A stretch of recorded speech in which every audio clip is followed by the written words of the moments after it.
So this week was our first week of class, and wow. My program is teaching French to international students, foreign students. So everybody is from all over. There's Americans, Australians, Turks, people from Japan, China, Taiwan, all over the world, all here to learn French. And we were divided into groups, and obviously we take our classes with people who are at a similar level. So I'm on the upper intermediate level, so I think that's good for me. That was pretty much what I was expecting based on how much French I know. But 100% of every class I'm taking is in French. Every minute of every class is in French. You can't ask any questions in English because not even all of the students know English. You literally are there to listen to French and speak French.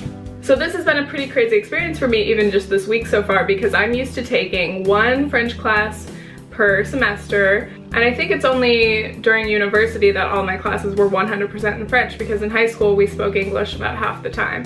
Half of the instruction was probably taught in English and half in French. So I'm used to about 3 hours of French per week, and that's like listening to French, speaking French. Like outside of class at university, I wouldn't get to use my French, I wouldn't practice it, I wouldn't hear it. So I'm going from that to literally a full immersion, because obviously every store we go to, every restaurant, we try to speak French and, you know, order as much in French as possible, but they tend to like hear our accents and like give us American menus. And then in my classes, I have like 3-hour classes that are all French. So it's 3 hours of me sitting there like, or maybe once in a while, je comprends.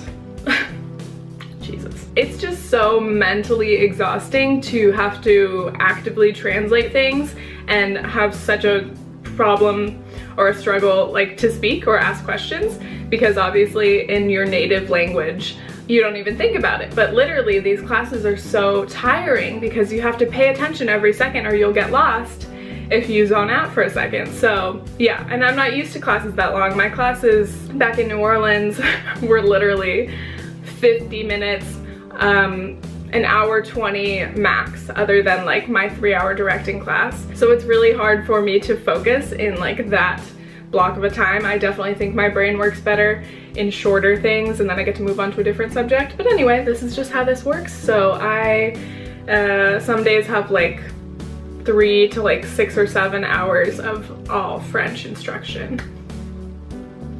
And a lot of that, about half of that, is completely just like language, like practicing language, oral comprehension, writing, phonetics. And then we do have some like elective-y things that are interesting but also difficult to comprehend. Like I went to a French business class and I was like, what are all these words? I don't know any business vocabulary in French. So it's been a major learning curve.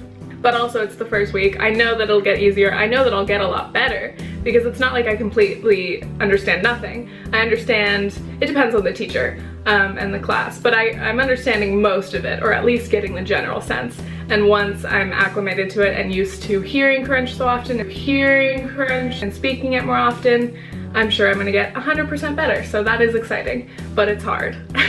This is not an easy, like blow off study abroad program. I think studying abroad in a different language is a completely different story, but I don't know, it depends. So obviously all of this has made me respect other foreign students, or just people who live in countries where they don't fluently speak that language. It makes me respect them so much, because I didn't really think about it when I would talk to like international students back at home, and it was kind of hard to have a conversation because, you know, they're not 100% fluent in English maybe. I would just be like, ah, well, that's cool, bye. But like now I realize like those people aren't really able to express their personality or their full intelligence.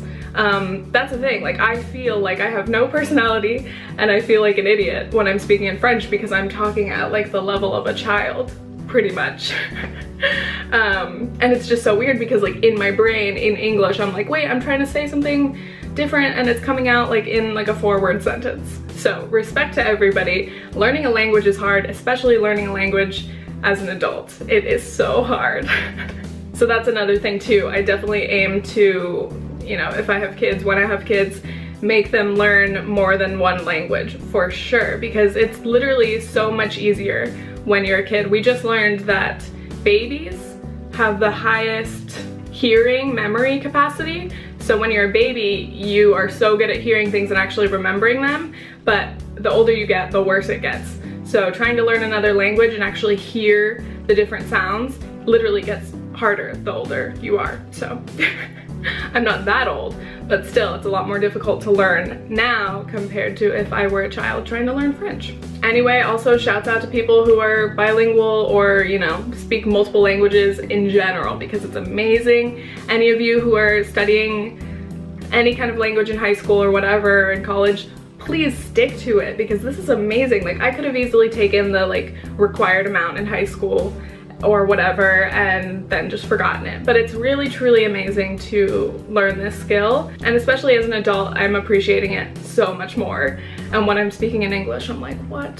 When I'm speaking in English to the other Americans, I'm just amazed, like, by language already, and it's been like a week. I'm just like, wow, we just learned this. Like, I don't remember learning English, obviously. Like, you remember learning writing skills and like grammar, but like, you know, like you're just a baby and then you like learn language just by being immersed in it. It's amazing.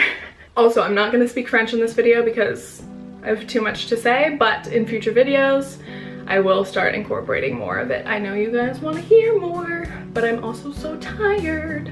Other things, the time difference has been so weird. I am 9 hours ahead of California, Pacific Standard Time.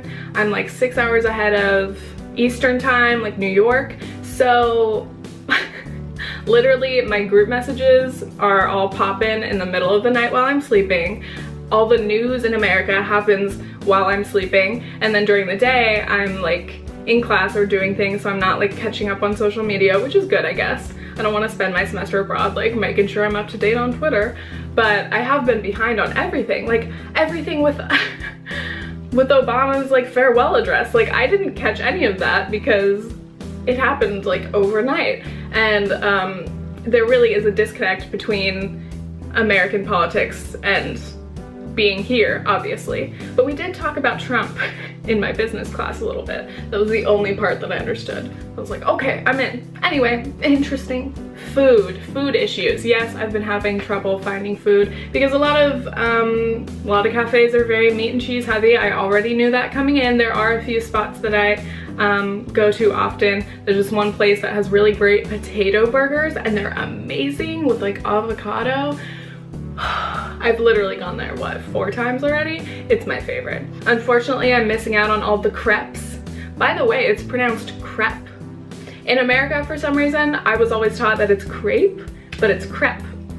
So I can't have any crepes because they're very eggy. They're obviously not vegan, so that's a bummer. But I've been watching my friends eat a lot of crepes and French pastries that I can't have. I'm sure if I go to like a bigger city like Paris, there will be slightly more vegan options, but I already knew this. I have so many cravings. I'm craving Chipotle so badly. I always crave Chipotle when it's not within reach.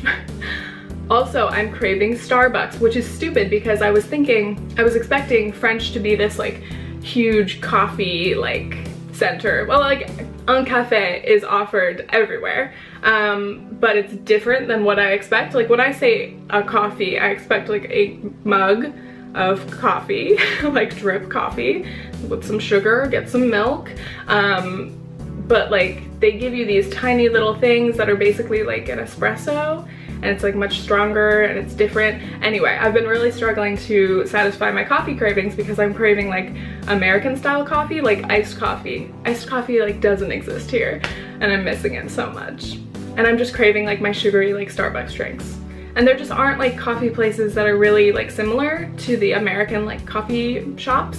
Starbucks, PJ's, Coffee Bean, whatever. Like those don't exist here. You just have cafes and like you order a little cafe with your sandwich or whatever, but it's not the same. Even if I do find a coffee place, most of them don't have any non-dairy milk. I found very few. I found like 2 places that have soy milk, which is called lait de soja. So I know how to say that, but I'm really disappointed every time I try to get coffee and there's no non-dairy milk because I can't drink straight coffee because it's too strong, too bitter, especially this French coffee. It's just different. And you guys are gonna say, well, it's because it's actually good coffee and you're used to drinking Starbucks crap. I know what Starbucks is. I know Starbucks is not the greatest coffee, but I've developed a taste and a love for specifically that type